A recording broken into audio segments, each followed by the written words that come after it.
एक सुंदर सी कन्या अनामिका कॉलेज में अपना ग्रेजुएशन पूरा करती है। तभी उसकी मुलाकात एक लड़के रोमिल से होती है। रोमिल भी बहुत स्मार्ट और माता पिता का आज्ञाकारी बेटा है। दोनों एक दूसरे को पसंद करने लगते हैं। दोनों का ग्रेजुएशन पूरा होता है। रोमिल अपने शहर में जॉब करने लगता है और लड़की भी एक अच्छी जॉब कर रही है। दोनों ने निर्णय लिया कि अब माता पिता से शादी की बात करने का वक्त आ गया है। लेकिन परेशानी यह है कि दोनों की कास्ट अलग अलग है। रोमिल के समाज में दहेज बहुत ज़रूरी है, जो कि नगर में होता है। उसके अलावा कई तरह के गिफ्ट्स और गहने की भी मांग की जाती है। रोमिल ने अनामिका को यह स्थिति स्पष्ट की और कहा, घर वालों को मनाओ, अगर तुम सभी मांगें पूरी करवाती हो तो मेरे माता पिता तुम्हें पलकों पर बिठाएंगे। अनामिका ने अपने माता पिता से यह बात कही।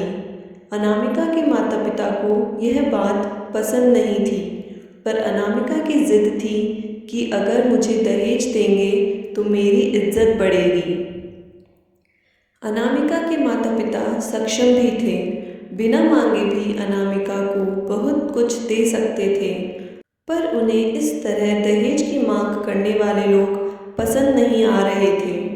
लेकिन माता पिता अनामिका की खुशी चाहते थे। उन्हें यह डर था कि कहीं उनकी बेटी यह ना सोचे कि वे अपनी बेटी को कुछ नहीं देना चाहते, इसलिए उन्होंने सभी शर्तें मानी। शादी में रोमिल को कार, फ्लैट, फर्नीचर के साथ 50 लाख नकद दिए गए। साथ ही अनामिका को गहने भी दिए गए और सभी रिश्तेदारों को गिफ्ट्स और कपड़े भी दिए। शादी बहुत धूमधाम से की गई, कोई कमी नहीं छोड़ी गई। अनामिका को मन ही मन यह गुमान था कि कास्ट अलग होने के बावजूद माता पिता ने उसकी शादी ससुराल के हिसाब से की। अनामिका को विश्वास था कि उसे बेटी बनाकर रखा जाएगा, उसे वही प्यार दिया जाएगा जो उसके माता पिता ने दिया, क्योंकि उसने अपने ससुराल का मान रखा है।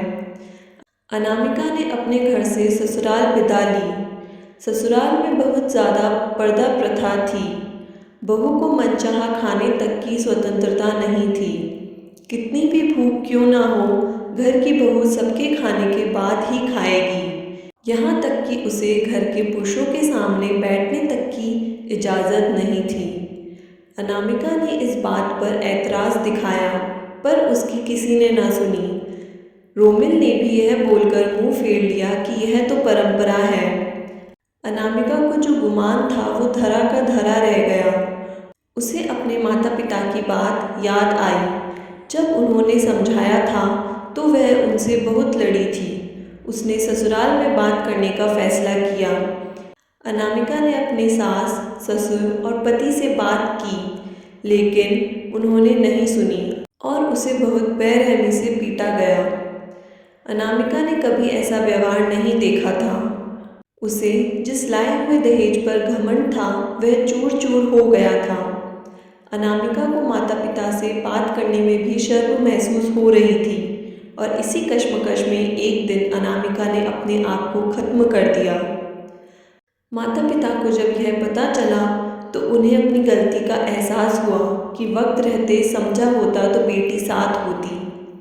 जो लोग दहेज पर बेटी की शादी करते हैं उनकी सोच हर तरह से छोटी होती है। जो बेटे को नीलाम कर सकते हैं वो किसी और की बेटी को कैसे अपनी बेटी बना सकते हैं। दहेज कभी खुशियों की चाबी नहीं बन सकता, यह बात सभी को समझनी होगी। इस दहेज प्रथा की कहानी में आपने पढ़ा होगा कि माता पिता ही नहीं, लड़की की सोच भी दहेज को सपोर्ट कर रही थी। कई बार लड़कियों को दहेज का गुमान हो जाता है, पर जो लोग लोभी होते हैं वो कभी अच्छे नहीं हो सकते।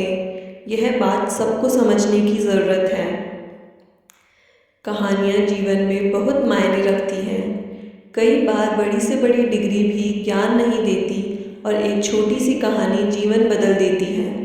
शिक्षाप्रद कहानी को आधार बनाकर अपने बच्चों को जीवन का सच्चा ज्ञान दें।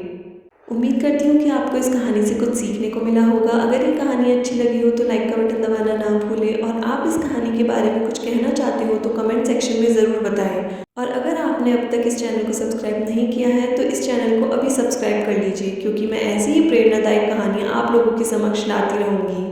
धन्यवाद।